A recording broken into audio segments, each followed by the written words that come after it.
మనల్ని ఎవరైనా అనవసరంగా నిందించినప్పుడు, కఠినంగా మాట్లాడినప్పుడు నిజంగా రక్తం మరిగిపోతుంది కదా. అవును.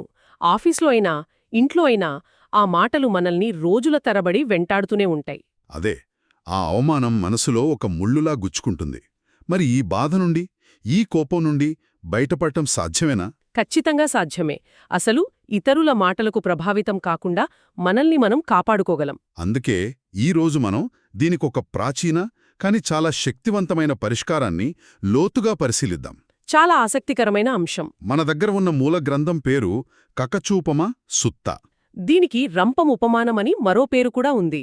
అవును, ఇది మన భావోద్వేగాలను, ముఖ్యంగా కోపాన్ని, ద్వేషాన్ని ఎలా జయించాలో నేర్పుతుంది. షరతులేని కరుణ, అచంచలమైన మానసిక స్థైర్యం ఎలా పెంపొందించుకోవాలనే దానిపై ఈ లోతైన బోధన మనకి ఏం చెబుతుందో ఈరోజు వివరంగా చర్చిద్దాం. తప్పకుండా.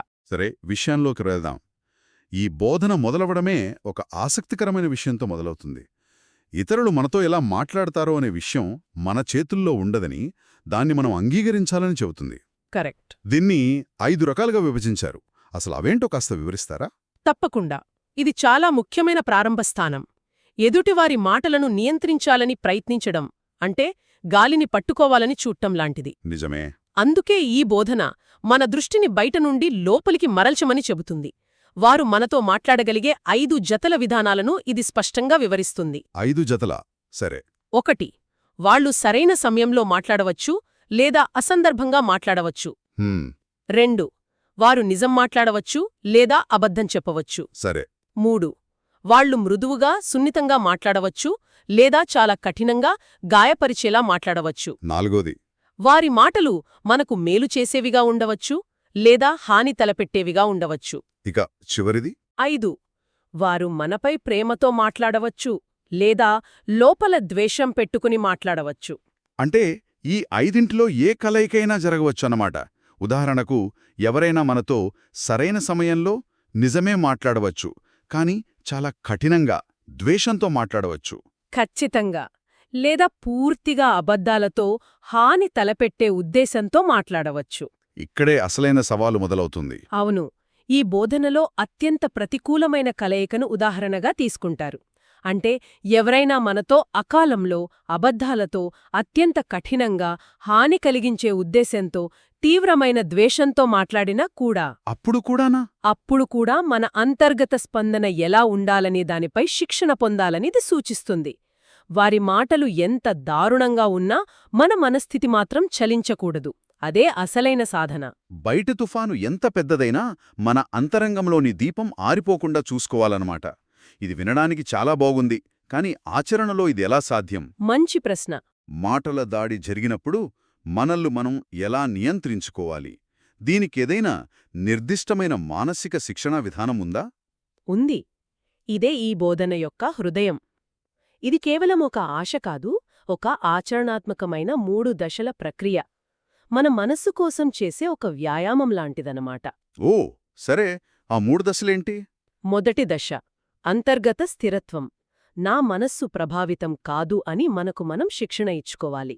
బయట ఎన్ని మాటల బాణాలు బుస్కు వస్తున్నా లోపల మనస్సు ఒక పర్వతంలా నిశ్చలంగా ఉండాలి. గాలికి పర్వతం కదలనట్లు మాటలకు మనస్సు కదలకూడదు. సరిగ్గా. కేవలం నా మనస్సు ప్రభావితం కాదు అని అనుకుంటే సరిపోతుందా? అది కొంచెం కష్టంగానే అనిపిస్తుంది. కోపమొచ్చినప్పుడు ఆ భావోద్వేగం మనల్ని ముంచెత్తుతుంది కదా. మీరు అడిగింది చాలా ముఖ్యమైన ప్రశ్న. ఇది ఒక్కసారి అనుకుంటే వచ్చేది కాదు, ఇది నిరంతర సాధన. ఎలాగా? మనం మనస్సును గమనించడం ద్వారా ఇది సాధ్యమవుతుంది. కోపం పుట్టగానే ఓ నాలో కోపం పుడుతోంది అని గుర్తించగలగాలి. ఆ భావోద్వేగంతో కలిసి కొట్టుకుపోకుండా దానికి సాక్షిగా నిలబడగలగాలి. అదే ఆ భావోద్వేగాన్ని దూరం నుంచి చూడటం లాంటిదా? అవును. కాలక్రమేణా ఈ సాధన వల్ల ఆ భావోద్వేగాలకు, మన అసలైన స్వరూపానికి మధ్య దూరం పెరుగుతుంది. అప్పుడు స్థిరత్వం సాధ్యమవుతుంది. అర్థమైంది. ఇది ఒక కండరాన్ని బలపర్చినట్లు మన మానసిక స్థిరత్వాన్ని కూడా సాధనతో బలపరుచుకోవాలన్నమాట. ఇక రెండో దశ ఏమిటి? రెండవ దశ ప్రతీకారాన్ని నిరాకరించడం. నేను ఎలాంటి కఠినమైన మాటలు మాట్లాడను అని గట్టిగా నిశ్చయించుకోవాలి. సహజంగా మన ప్రవృత్తి దానికి వ్యతిరేకంగా ఉంటుంది కదా. మనల్ని ఎవరైనా ఒక మాట అంటే మనం తిరిగి 2 మాటలు అనాలని చూస్తాం. ఖచ్చితంగా. కాని అది మంటపై పెట్రోల్ పోయడం లాంటిది. ద్వేషాన్ని ద్వేషంతో జయించలేం. ఈ దశలో మనం ఆ విషవలయాన్ని ఛేదించాలని నిర్ణయించుకుంటాం. అంటే అవతలి వ్యక్తి మనపై విసిరిన ప్రతికూల శక్తిని మనం అక్కడతోనే ఆపేస్తాం, దాన్ని ముందుకు పంచం. అవును. సరే, మొదట మనల్ని మనం స్థిరపరచుకోవడం, తర్వాత ఎదురుదాడి చేయకుండా ఆగిపోవడం. ఈ రెండూ మనల్ని మనం రక్షించుకునే చర్యలు. మరి మూడవ దశ? మూడవ దశ అత్యంత శక్తివంతమైనది. ఇది మనల్ని పూర్తిగా మారుస్తుంది. అది సద్భావనను పంచడం. సద్భావననా? అవును. ద్వేషానికి మౌనంగా ఉండటం ఒక ఎత్తైతే, ద్వేషానికి ప్రేమతో స్పందించడం మరో ఎత్తు. మనల్ని నిందించిన ఆ వ్యక్తి నుండే మొదలుపెట్టి వారి పట్ల ప్రేమపూర్వక దయను అంటే మెత్తను ప్రసరింపజేయాలి. మనల్ని ద్వేషిస్తున్న వ్యక్తికి ప్రేమను పంచడమా? ఇది చాలా ఉన్నతమైన ఆదర్శం. అవును. ఆ వ్యక్తి కూడా సంతోషంగా ఉండాలి, వారి బాధలు తొలగిపోవాలి అని మనస్ఫూర్తిగా కోరుకోవాలి. ఆ తర్వాత ఆ భావనను సమస్త ప్రాణులకు విస్తరింపజేయాలి. కానీ ఇది ఎలా పనిచేస్తుంది?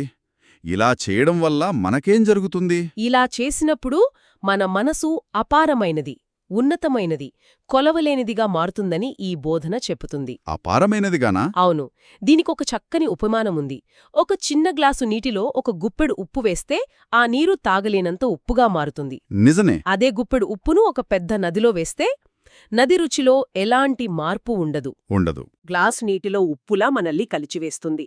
కాని ప్రేమ, కరుణలతో మన మనసు నదిలా విశాలంగా మారినప్పుడు అప్పుడు ఇతరుల కఠినమైన మాటలు ఆ ఉప్పులాగే అందులో కలిసిపోతాయి. వాటి ప్రభావం మనపై ఉండదు. సరిగ్గా అదే. ఇది అద్భుతమైన పోలిక. సమస్య ఎదుటివారి మాటల్లో కాదు, మన మనసు యొక్క పరిధిలో ఉంది.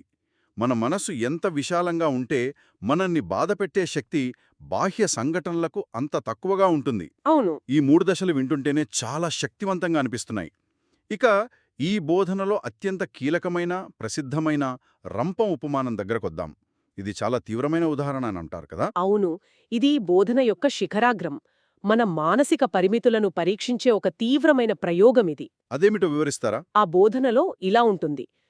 భిక్షువులారా, ఒకవేళ దొంగలు మిమ్మల్ని 2 చేతుల రంపంతో అవయవాలను క్రూరంగా కోస్తున్నప్పటికీ వారిపై ద్వేషపూరిత మనసును పెంచుకున్నవాడు నా బోధనను పాటించినట్లే. అమ్మో! ఇది విన్నప్పుడు ఎవరికైనా ఒళ్ళు జలధరిస్తుంది. ఇది అసాధ్యం, అమానుషం అనిపిస్తుంది. నిజమే.